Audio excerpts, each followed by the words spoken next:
जितने भी जीव इत्यादि हैं, इनको मारकर इनका भोजन खाया जाता है, तो इनका जन्म क्यों हुआ है? क्या इनका जीवन का उद्देश्य है? किसी जीव का जन्म इसलिए नहीं हुआ है कि तुम उसे खा जाओ।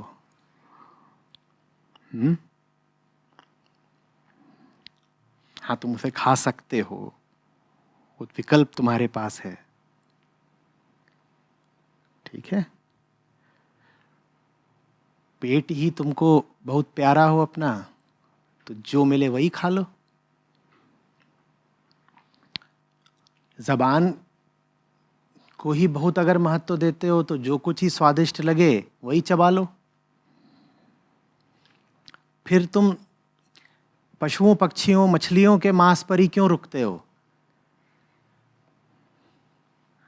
वर्णन मिलता है कि आदमी का मांस बहुत स्वादिष्ट होता है, और उसमें भी खास तौर पर आदमी के बच्चे का। आप जाइए, गूगल करिए, इस तरह का आपको उल्लेख कई जगह मिलेगा। क्या हर्ज क्या है? जो हर्ज आदमी को खाने में है, जो हर्ज आदमी के बच्चे को खाने में है, उसी से मिलता जुलता हर्ज जानवर को खाने में है। अब समझ सकते हो तो समझ जाओ। फिर तुम कहोगे कि पेड़ों को और पौधों को खाने में हर्ज क्यों नहीं है? वहां भी है। वहां भी कम से कम हानि और हत्या और हिंसा करके खाओ,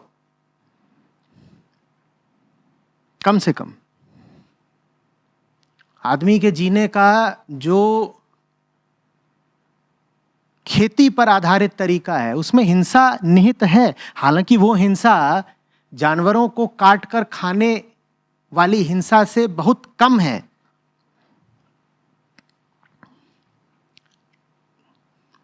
एनिमल फार्म भी होते हैं और खेती के फार्म भी होते हैं। निश्चित रूप से एनिमल फार्म में जो हिंसा हो रही है वो 100 गुना ज्यादा है एक किसान के खेत में जो हिंसा हो रही है उससे। लेकिन एक किसान के खेत में भी हिंसा तो हो ही रही है। तो अगर तुम यही कहोगे कि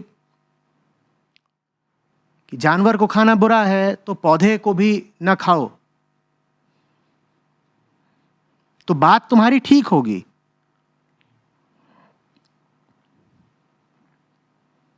जितना हो सके पौधे को खाने से भी बचो।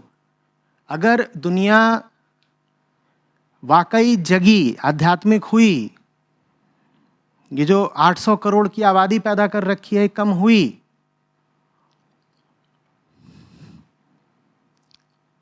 तो खेत नहीं होंगे फिर दुनिया में, वृक्षों के बाग होंगे। और जैसे आदमी ने न जाने कितने पाक पकवान बनाने सीख लिए हैं पौधों से और पशुओं के मांस से, वैसे ही वो वृक्षों के फलों से और फूलों से और पत्तियों से और टहनियों से न जाने क्या क्या बनाना सीख लेगा, खा लेगा, संतुष्ट रहेगा। तो तीनों में हिंसा है। आदमी को मार के खाओ, उसमें भी हिंसा है। वो 1000 के परिमाण की हिंसा है। 1000 यूनिट, 1000 इकाइयों की हिंसा है वो। जानवर को मार के खाओ, उसमें भी हिंसा है। वो 100 के अनुपात की हिंसा है, 100 यूनिट्स। और पौधे को मार के खा रहे हो, उसमें भी हिंसा है, पर वो हिंसा 1 यूनिट की है। तो आपकी मजबूरी है, पैदा हुए हो, कुछ तो खाओगे ही ना कहीं तो हिंसा करोगे ही। तभी तो जन्म लेने को अभिशाप माना गया है कि जो पैदा हुआ है उसे हिंसा करनी ही पड़ेगी। तो कम से कम हिंसा करो। जब मारना ही है तो जैसे आदमी को नहीं मारते खाने के लिए, वैसे ही जानवर को मत मारो। और जितना हो सके पौधों को भी कम से कम मारो। बात समझ में आ रही है? जैसे आदमी को मार के नहीं खा जाते। क्यों नहीं खा जाते आदमी को? जो लोग बहुत मांस प्रेमी है, मैं उनसे पूछ रहा हूं, आदमी को मार के क्यों नहीं खाते? अगर मांस ही खानी है तो इतने आदमी हो गए, जनसंख्या का इतना दबाव है, मार के खाया क्यों नहीं जा रहा उनको? अच्छा चलो, आम आदमी को मार के नहीं खा सकते तुम, कुछ होंगे तुम्हारे नैतिकता के तकाजे। ये जिन लोगों को मृत्युदंड मिलता है जेलों में, जिनका पता ही है कि अब तो ये मारे ही जाएंगे, कम से कम इनको मार के इनका मांस बाजारों में क्यों नहीं बेच दिया जाता? या जो लोग प्राकृतिक मृत्यु से मर गए हैं अस्पतालों इत्यादि में, दुर्घटनाओं में, उनका मांस क्यों नहीं खा लेते? क्यों नहीं खा लेते? वजह है, जिस वजह से आदमी का मांस नहीं खाते, उसी वजह से पशु का मांस खाने से जरा परहेज करो। और उसी वजह से पौधों के साथ भी रहम करना सीखो। पौधों के साथ रहम नहीं कर पाओगे जब तक 800 करोड़ की आबादी है। इस आबादी को पालने के लिए जंगल काटे जाते हैं, जंगलों के खेत बनाए जाते हैं। तो जो लोग सोचते हैं कि खेती तो बड़ा पावन पुनीत काम है, वो लोग अपनी गलतफहमी से बाहर आए। खेती में भी बहुत हिंसा है, हमारी रोटी में भी खून है।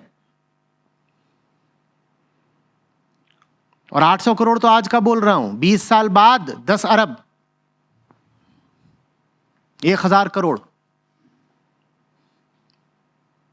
इतने लोगों का खाना, अगर ये सब के सब शाकाहारी भी हो जाए तो भी बिना हिंसा के नहीं आ सकता। शाकाहार में भी हिंसा होगी। तो अंततः अगर तुमको अहिंसक ही होना है तो सबसे पहले आबादी कम करो। आबादी पर रोक ही नहीं लगानी है, आबादी को कम करना होगा। जितनी आज की है इसकी 1/4 करना होगा।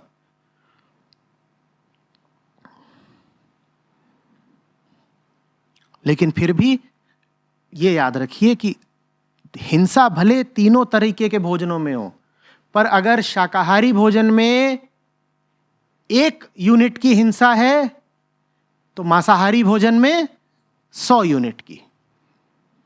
और कहीं अगर आपने नर मांस ही खाना शुरू कर दिया तो 1000 यूनिट की। अब चुनाव कर लीजिए।